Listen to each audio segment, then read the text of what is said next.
Assalamu alaikum everybody. Today is the third lecture of applied physics. I'm Dr. Saad Ahmed. Let's start today's topic. We are going to discuss about linear motion, and let's start the basic definition. And the basic definition is the classification and comparison of motion is called kinematics.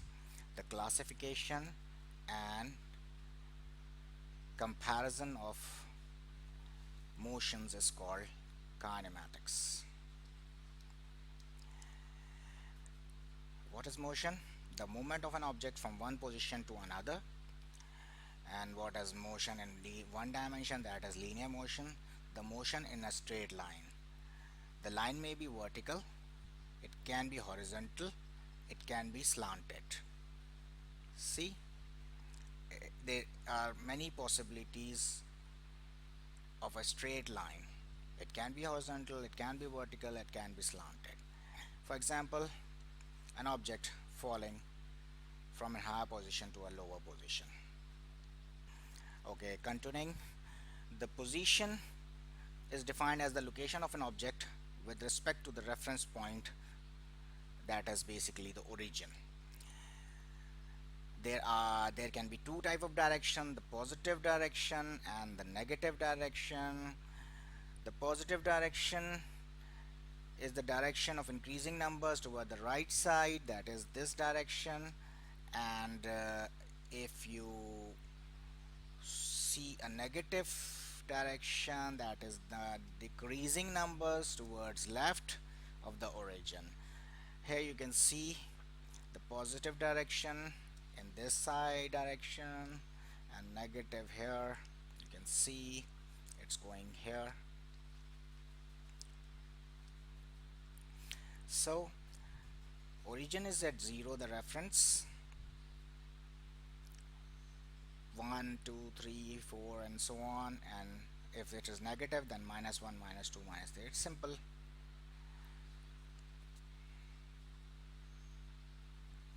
Okay, another definition, the displacement. And displacement is the change in the position of an object denoted by delta x, and x2 minus x1 is the delta x. From the first, you are subtracting the destination from the origin, or the second position from the first position. The d represents the displacement and is a vector quantity because it has the magnitude as well as direction. This graph is of position x versus time for an stationary object. And if you look at this graph, if you point at this position, then the displacement can be calculated by just subtracting the final position from the initial position, or from the current position, subtracting from current position the initial position. All of you know how to plot a graph. Let's see in this example. In this, on the left side, you can see the mouse or an armadillo is positioned at this particular point with respect to time. When time is 0, time is plotted on x-axis and the position is plotted on y-axis. So we plot -5 with respect to time 0, which is 0 here. If you look at here, this one, the bottom one on the right side, this little guy is at x equals to 0 when time is equals to 3, and this is the point where x is equals to 0 because it's on the x-axis and time is 3. That is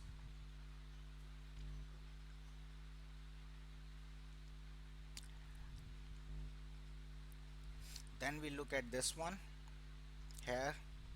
Again, you can see it's on the second position, second point, and if you plot it, then you can see the fourth second, and this is the point where it should be.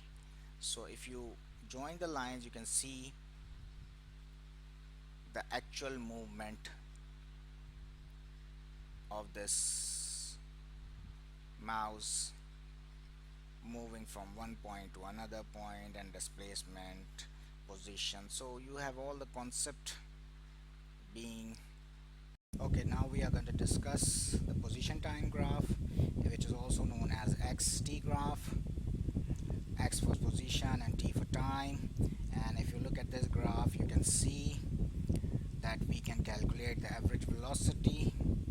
We can find the average velocity, which is related to the slope of an xt graph. Let's see on the left side, we can see a car starting from point 1 and going to the point 2, P2.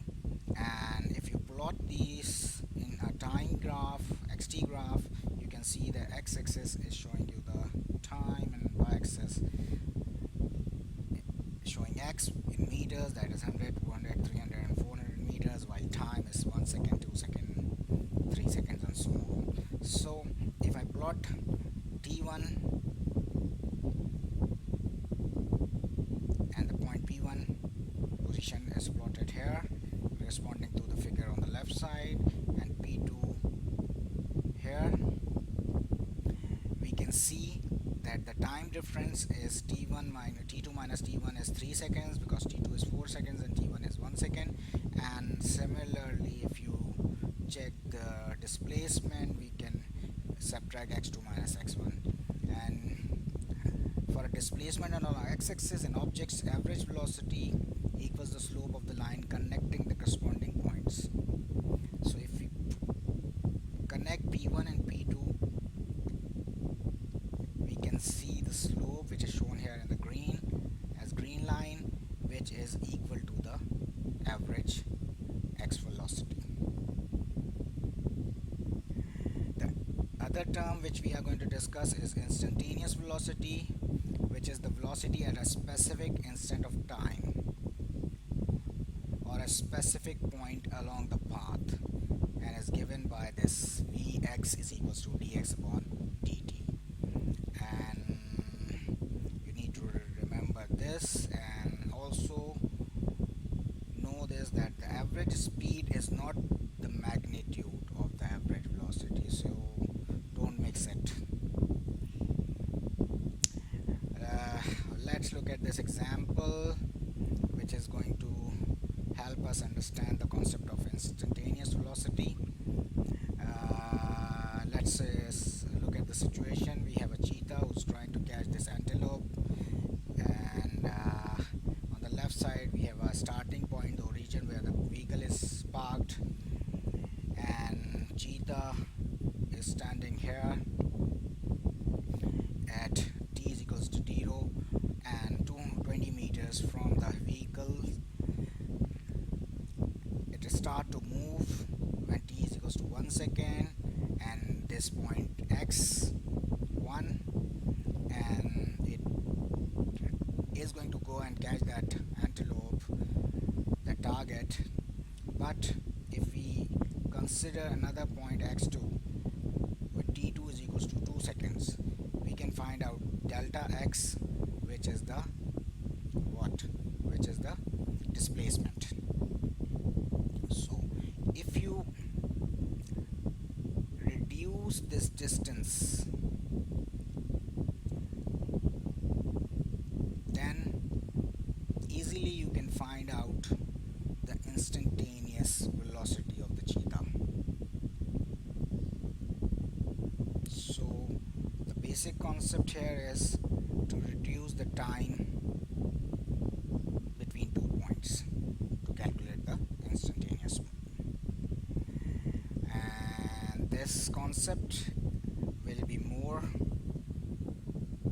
understandable if you follow these 3 diagrams. We have a situation here, P1 and P2 points, and the delta t is 2 seconds, and delta x is 150 meter, and you know how to calculate delta t and delta x.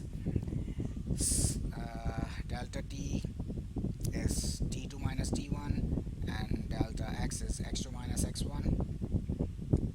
So the slope between 2 points is going to give you 75 meter per second for this particular scenario.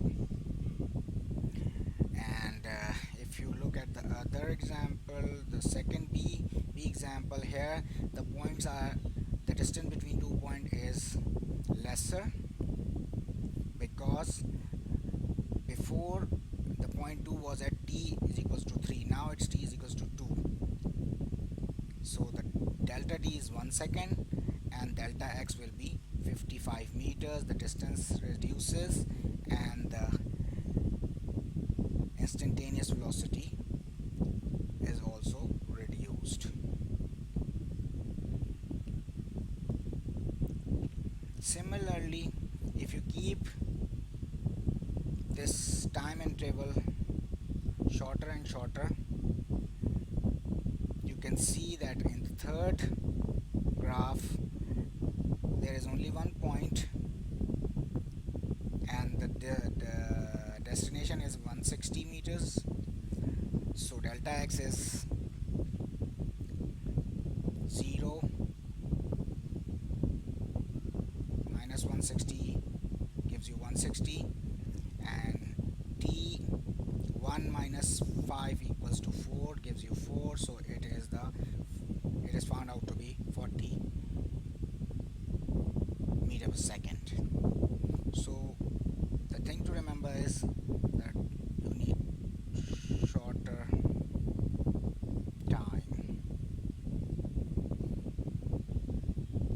interval.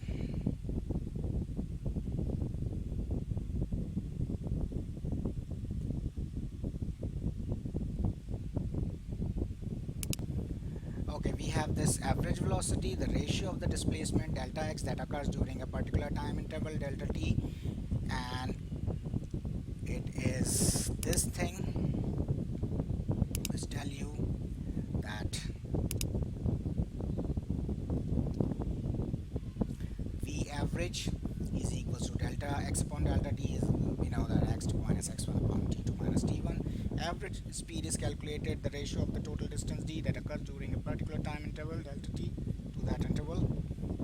So average speed is total distance divided by delta t, and the average velocity is the rate of change of position at a given instant. And the formula will be limit delta t is equals to 0, delta x upon delta t is dx upon dt.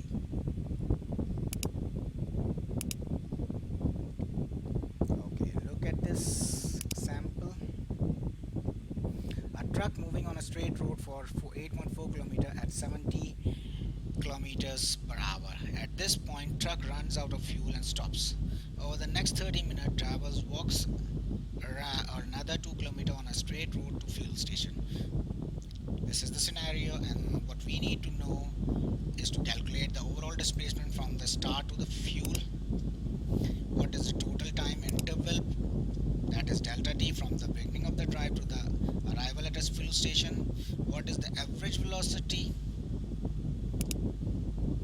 from the beginning of the drive to the arrival at the station. Find both numerically and graphically. You need to make graphs as well, and suppose that to pump the gasoline, pay for it and walk back to the truck takes driver another 45 minutes. What is the average speed for the from the beginning of the drive to the return to the truck with the gasoline? So let's try to solve this problem, and we can see that first position is x1 is equals to 0, the final position x2 is equals to 8.4 plus 2 kilometers, because 8.4 was driven and 2 kilometer he walked, so we have a total of 10.4 kilometers, and the displacement from x2 to x1, x2 minus x1 gives you 10.4 because x1 was 0. The B part, we know that the walk time of the driver from the point truck stop to fuel station, but we need to find time for the truck to reach that point where it stopped. We represent T1 for start point where the truck stopped and T2 for the walk time to fuel station. Let's calculate delta T1 is d upon V. D was 8.4 kilometers and V was 70. That was 70. You know that it was mentioned in the question. So we have 0.12 hours. So delta T2 is 30 minutes because he walks 30 minutes to the station, and it's come out to be 0.5 hours. So the total time will be addition of these two, and which will fetch you 0.62 hours. Alright, now the average velocity delta t upon delta t is 10.4 upon 0.62 gives you 16.8 kilometer per hour. The total distance gives you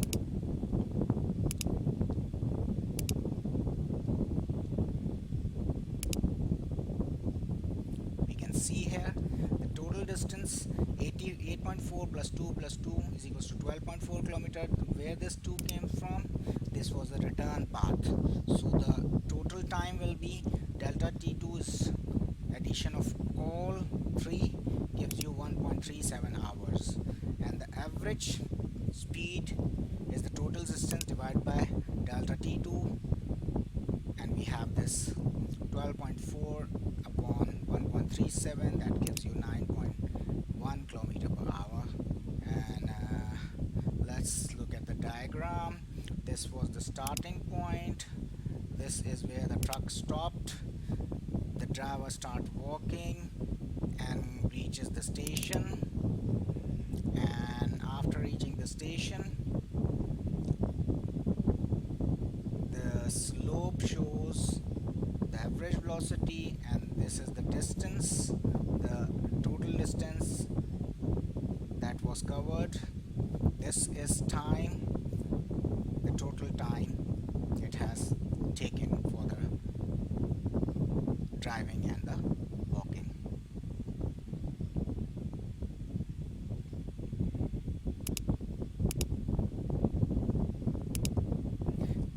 Another term, average acceleration, is the ratio of a change in velocity to the time interval delta t in which the change occurs.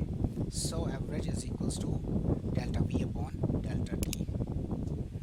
Instantaneous acceleration, velocity is different thing, acceleration is different thing. Instantaneous acceleration is the first time derivative of the velocity and the second time derivative of the position. I hope you know the methods of taking first and second derivatives. Anyway, this is the formula d square x upon dt square.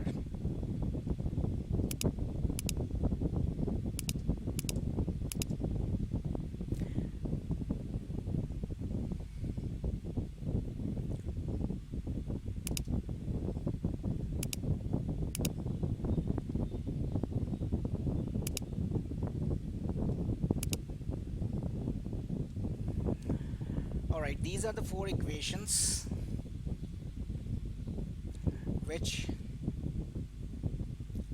apply to any straight line motion but with constant acceleration. We can work this out with a little integral calculus, but we are going to do it with the algebra for this specific case. Anyway, I hope you must have heard of these in your college physics. Vx is equals to v0 v naught x plus axt, x equals to x naught plus v naught x, t plus half ax t square. This is vx v square x, v square x is equals to v square naught x plus 2ax x minus x naught, and x minus x naught equals to v naught x plus vx upon 2 times t. these are the four equations. A free falling body is a motion of an object under the influence of only gravity. There is no other force acting on it. Let's see the figure. A strobe light flashes with an equal time interval between flashes, and the velocity change in the same is the in each time interval, so the acceleration is constant. You can see here that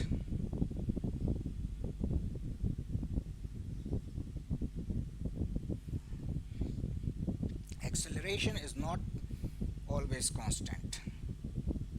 The motion may be integrated over many small intervals of time to give you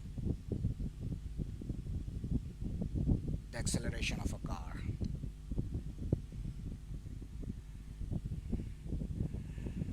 Okay, that is it for today. Try to get the book which I have recommended for this course, that is University Physics Volume 1, and you can get that book and try to solve some examples. And if you have any questions, you can contact